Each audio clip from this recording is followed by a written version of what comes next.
Hello दोस्तों, आप सभी लोगों का इंडियन इकोनॉमी की जीरो टू हीरो सीरीज में स्वागत है। मैं मनोज कुमार। आप लोगों के साथ में मैं इंडियन इकोनॉमी को मैं आप लोगों के यूपीएससी, पीसीएस और तमाम तरह के एग्जाम के लिए मैं डिस्कस करूंगा, जिसमें मैं बिल्कुल बेसिक से लेकर के एडवांस तक सभी चीजों को वन टू वन मैं डिस्कस करना चाहता हूं।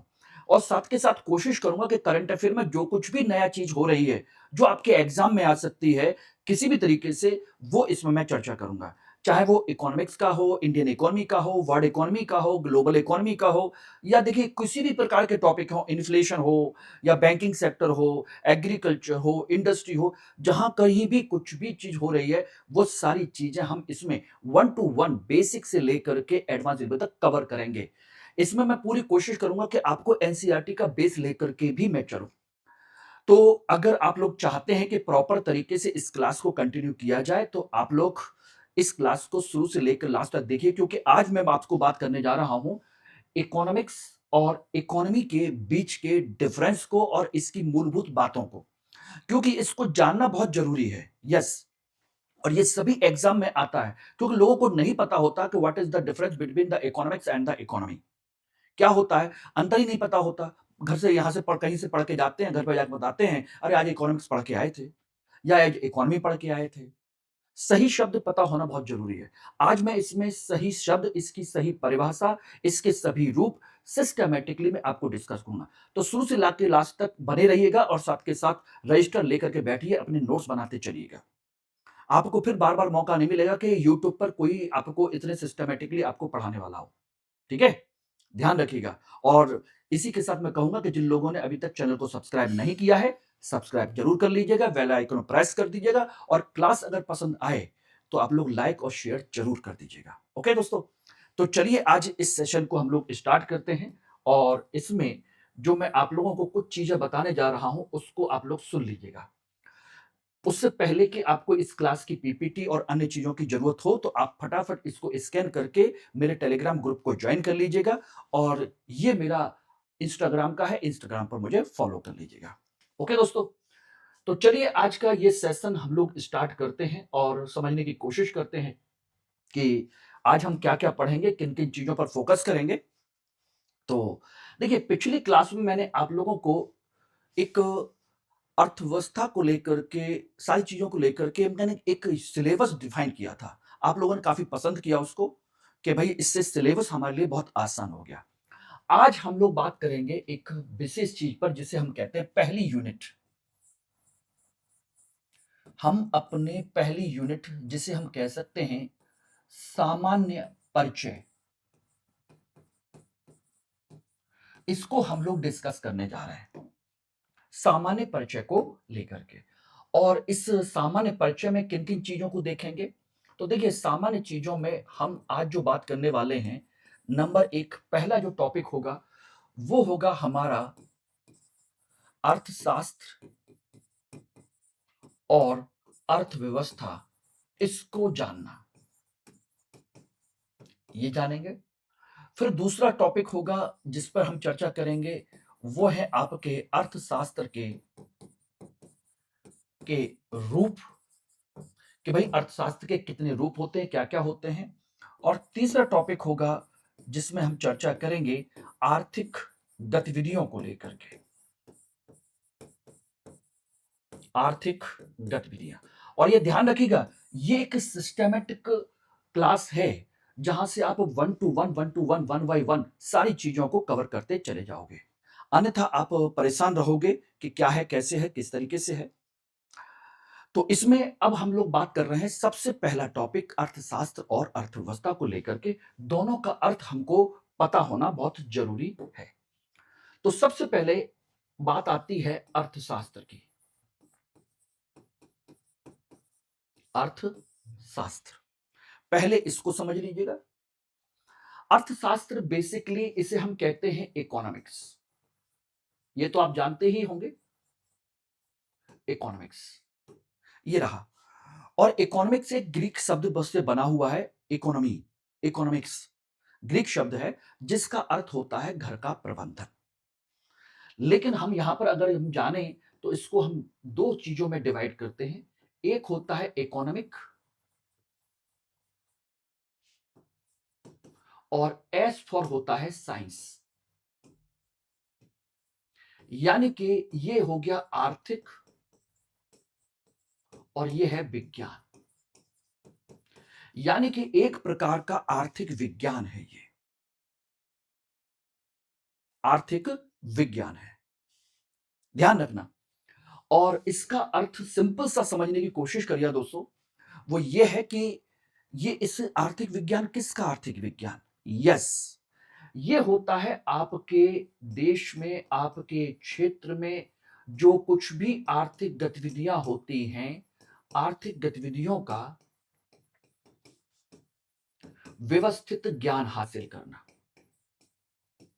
व्यवस्थित ज्ञान हासिल करना, इसे हम कहते हैं आर्थिक विज्ञान।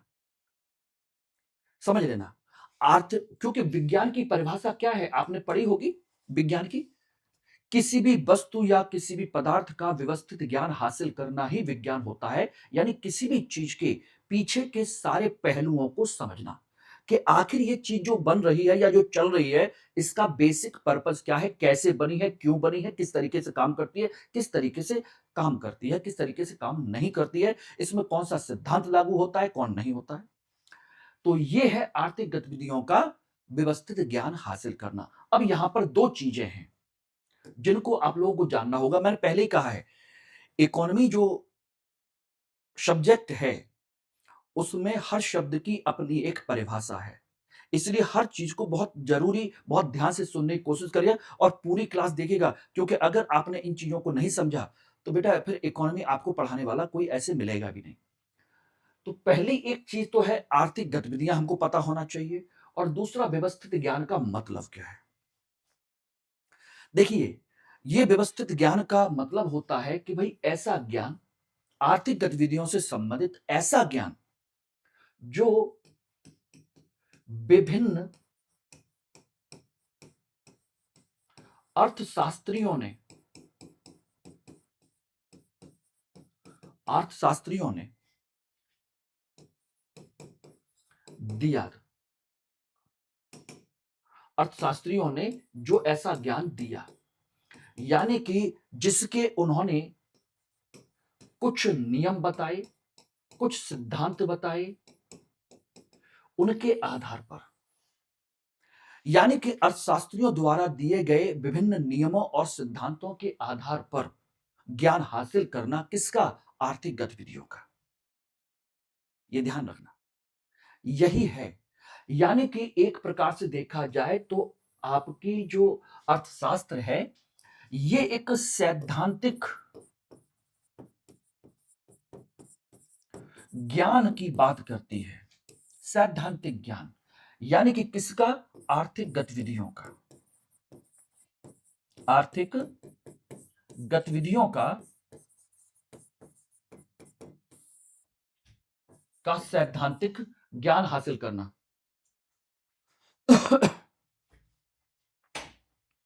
आर्थिक गतिविधियों का सैद्धांतिक ज्ञान हासिल करना, यानी कि सैद्धांतिक ज्ञान का मतलब विभिन्न नियम, सिद्धांत और सारी चीजें। इसका मतलब हो गया ये शास्त्रीय जो नियम होते हैं, शास्त्रीय नियम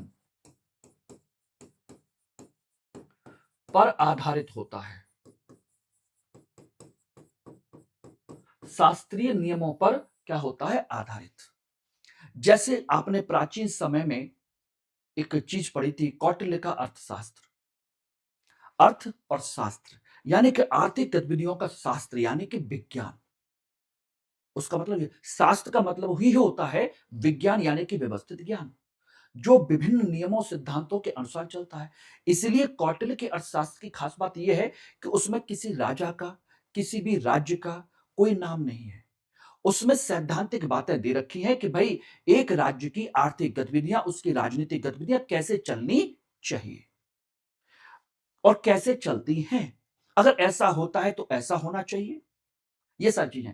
उसी तरीके से अर्थशास्त्र का है कि अर्थशास्त्र में कोई भी आर्थिक गतिविधि होती है, चाहे उत्पादन हो, चाहे वितरण हो, चाहे उपभोग हो, चाहे मांग हो या आपूर्ति हो, कोई भी एक्टिविटी एक्स वाई जेड, उसके पीछे कौन सा सिद्धांत काम करता है, कौन सा नियम काम करता है, कैसे काम करता है, ये सारी गतिविधियां होती हैं।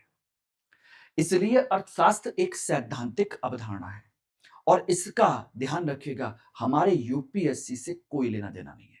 मतलब सिविल सर्विसेज के जीएस के पेपर में इसका कोई लेना देना नहीं है। और इसकी एक लाइन आपको और मैं बता देना चाह रहा हूं, उसको ध्यान से सुन लीजिएगा कि अर्थशास्त्र का संबंध किसी देश या राज्य या क्षेत्र से नहीं होता, नहीं होता। यानी कि इसका किसी भी देश से, किसी भी राज्य से, किसी भी क्षेत्र से कोई लेना देना नहीं है, क्योंकि यह सैद्धांतिक किताब है, सिर्फ सिद्धांतों की बात करती है और कुछ बात नहीं करती। क्लियर हो गया? अब यहां पर इसका मतलब हो गया, अगर हम किसी भी देश या किसी भी राज्य में या किसी भी क्षेत्र के बारे में अध्ययन करें तो क्या होगा? यदि, यहीं पर ध्यान रखिएगा, यदि हम किसी देश या राज्य या क्षेत्र के संदर्भ में आर्थिक गतिविधियों का अध्ययन करें,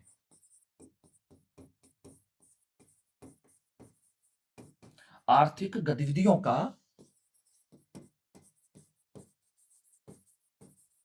अध्ययन करें, और वो भी उसी तरीके से जैसे ऊपर करते हैं, अगर किसी भी क्षेत्र का करें तो क्या होगा दोस्तों? तब ये जो गतिविधि है ये अर्थव्यवस्था कहलाएगी, अर्थव्यवस्था कहलाती है। इसी को हम कहते हैं अर्थव्यवस्था। तो अर्थशास्त्र और अर्थव्यवस्था का अंतर समझ में आ गया कि नहीं आ गया? अर्थशास्त्र का कोई राज्य नहीं होता, कोई क्षेत्र नहीं होता, कोई देश नहीं होता।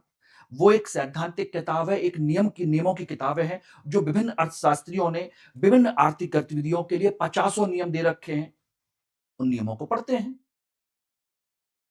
और जब हम उनमें से कुछ नियमों का या उनमें से सभी नियमों का हम किसी भी क्षेत्र के संदर्भ में अध्ययन करते हैं कि यहां पर कौन सा नियम काम करता है, तो फिर कहलाएगा अर्थव्यवस्था। और ये ध्यान रखिएगा यहीं पर जो मैं आपको बताने जा रहा हूं कि अर्थव्यवस्था एक अधूरा शब्द है, अधूरा शब्द है, ये ध्यान रखिएगा।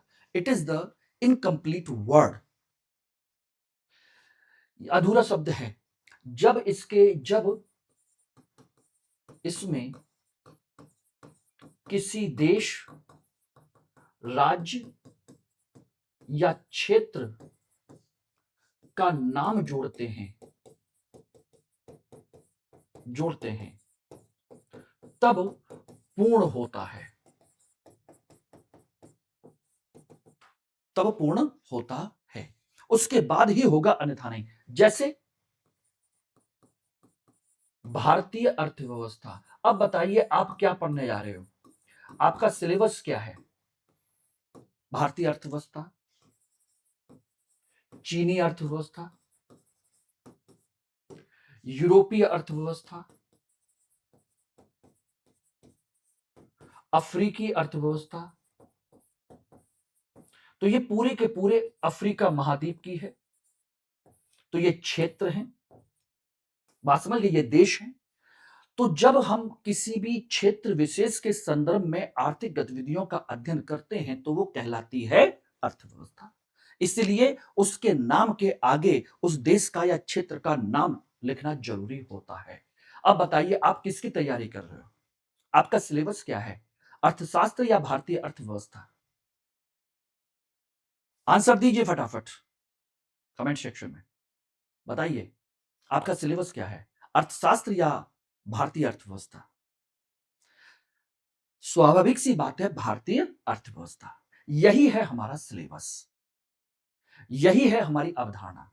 इसका मतलब है हम भारत के संदर्भ में हम आर्थिक गतिविधियों के सारी चीजों का अध्ययन करेंगे कि भारत में कैसे और किस तरीके से आर्थिक गतिविधियां होती हैं और कौन कौन सी आर्थिक गतिविधियां होती हैं, किस तरीके से होती हैं। क्लियर है? तो ये तो सिलेबस है, लेकिन हमें सैद्धांतिक चीज़ों की ओर भी जाना पड़ेगा। पहले हम थोड़े से सिद्धांत तो जानें, तब तो आर्थिक गतिविधियों का अध्ययन करेंगे, हमें सिद्धांत ही ना पता हो तो। That's why we need some rules and regulations for the study of Indian economy. हमें ये जानना थोड़ा जरूरी है, इसलिए हम अब थोड़ा सा पहले सिद्धांतों की तरफ मूव करेंगे, उसके बाद भारतीय अर्थव्यवस्था की तरफ आएंगे। कैसा रहेगा? बढ़िया है ना? यही है सिस्टमैटिक तरीका। बाकी पढ़ना चाहो पढ़ते रहिए। अगर कोई बैंकिंग सेक्टर से पढ़ाना चाहता है बैंकिंग सेक्टर पढ़ लीजिए, कोई नेशनल इनकम से पढ़ाना चाहे नेशनल इनकम से पढ़ लीजिए। अगर आपको लगता है कि नहीं एग्रीकल्चर से ठीक है, तो वहां से पढ़ लीजिए, रट्टा मार लीजिए। जिंदगी में इकोनॉमी समझ में नहीं आएगी फिर मत कहना कि इकोनॉमी क्या हुआ क्या नहीं हुआ। तो चलिए, सबसे पहले हम लोग बात करते हैं एक छोटे से, सबसे पहले अर्थशास्त्र के बारे में। हम अर्थशास्त्र के बारे में जानने की कोशिश करते हैं। अर्थशास्त्र को हमने समझ तो लिया कि आर्थिक गतिविधियों का अध्ययन है, ठीक है, लेकिन इसके और भी अब किस किस ने इसके बारे में क्या क्या कहा है वो भी जान लेते हैं, जो जरूरी है थोड़ा सा। देखिए, अर्थशास्त्र में सबसे पहला प्राचीन जो उदाहरण मिलता है, जो प्राचीन उदाहरण है, वो है आपके कौटिल्य का।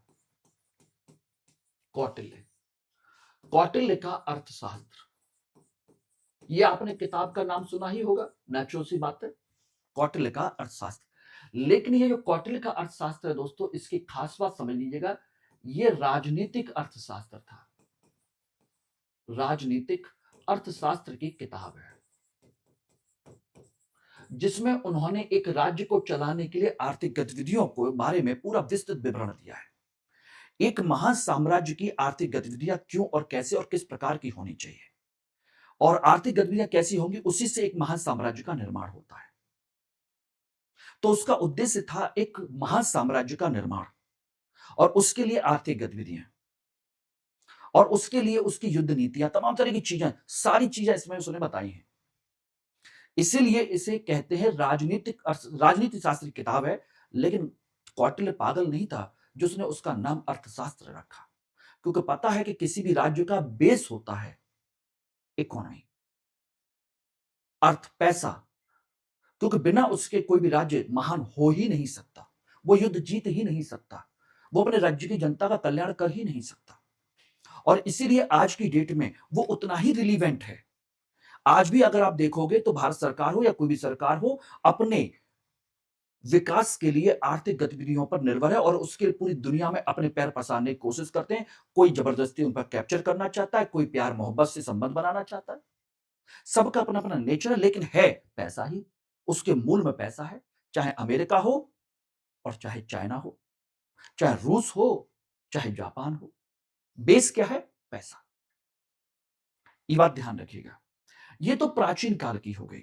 अब इसमें और कौन कौन विद्वान हैं जिन्होंने आगे जाकर के इसके बारे में कहा, तो सबसे पहला जो नाम आता है मॉडर्न पीरियड में, वो आता है एडम स्मिथ का। एडम स्मिथ, एडम स्मिथ ने एक किताब लिखी थी 1776 में, वेल्थ ऑफ नेशन। इसकी एक बुक है, वेल्थ ऑफ नेशंस। ये रही 1776 में, आधुनिक पीरियड में लिखी थी, आधुनिक काल में। और इसी को आधुनिक अर्थशास्त्र का जनक भी कहा जाता है। आधुनिक अर्थशास्त्र का जनक, फादर ऑफ मॉडर्न इकोनॉमिक्स का जनक कहते हैं। और इन्होंने जो परिभाषा दी अर्थशास्त्र की, वो आपको जानना चाहिए कि इन्होंने क्या कहा, कि ये जो अर्थशास्त्र है दोस्तों, ये ये एक प्रकार का धन का विज्ञान है, अ साइंस ऑफ वेल्थ। धन का विज्ञान कहा इन्होंने, यानी कि उन्होंने आगे इसको परिभाषित किया कि धन के द्वारा,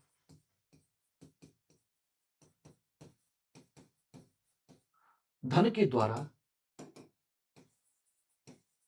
धन का अर्जन करना,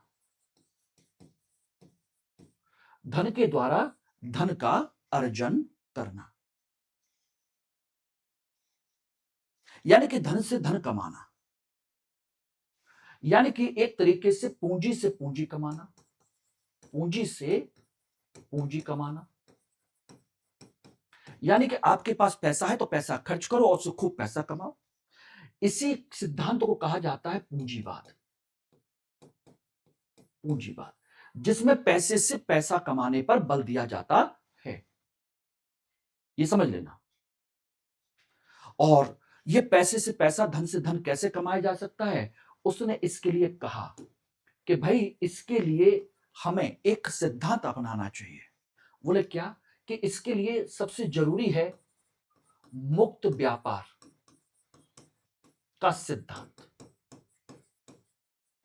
यानी कि व्यापारिक गतिविधियां किसी के नियंत्रण में नहीं होनी चाहिए।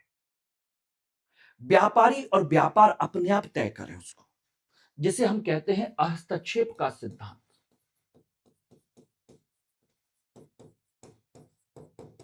का सिद्धांत कहते हैं, यानी कि लेसेस फेयर का सिद्धांत, थ्योरी ऑफ लेसेस फेयर।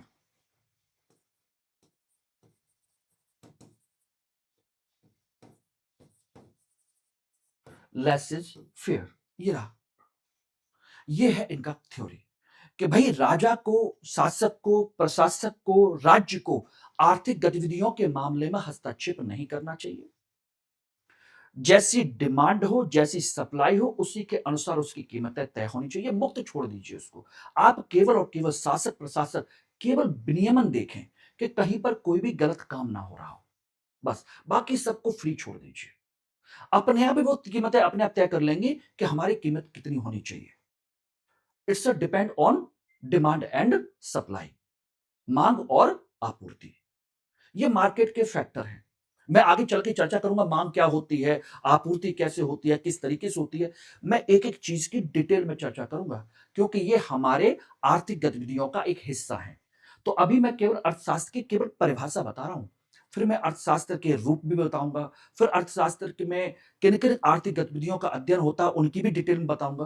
क्योंकि जब तक ये नहीं जानोगे तब तक भारतीय अर्थव्यवस्था के बारे में समझ ही नहीं पाओगे, ये ध्यान रखना। तो ये है इसका कंसेप्ट।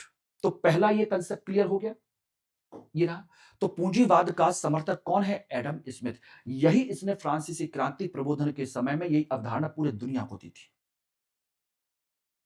कि भैया राजा का कंट्रोल नहीं होना चाहिए।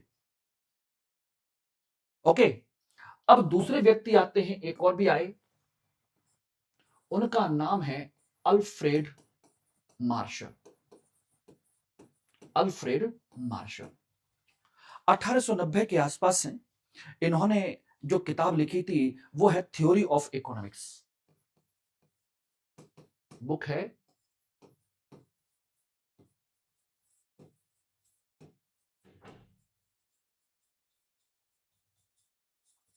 Theory of economics. देखिए बहुत सारे थिंकर हैं, बहुत सारे लोग हैं जिन्होंने इकोनॉमी की परिभाषा दे रखी है इकोनॉमिक्स की। हमें उन सबको नहीं जानना है। मैंने पहले ही कहा हमें बेसिक चीजों को समझना है, क्योंकि ये हमारे एग्जाम में बहुत लिमिटेड आती है और ना के बराबर। इन्होंने जो कहा कि अर्थशास्त्र क्या है, इन्होंने भी अपनी परिभाषा दी। बोले कि ये अर्थशास्त्र कुछ नहीं है बल्कि मानव कल्याण का विज्ञान है। मानव कल्याण का विज्ञान है, science of the human welfare. बोले कि ये कैसे हो सकता है? बोले कि इसके लिए आपको क्या करना होगा? पहले धन अर्जन करना होगा और उस पैसे से आपको जनता का कल्याण करना होगा।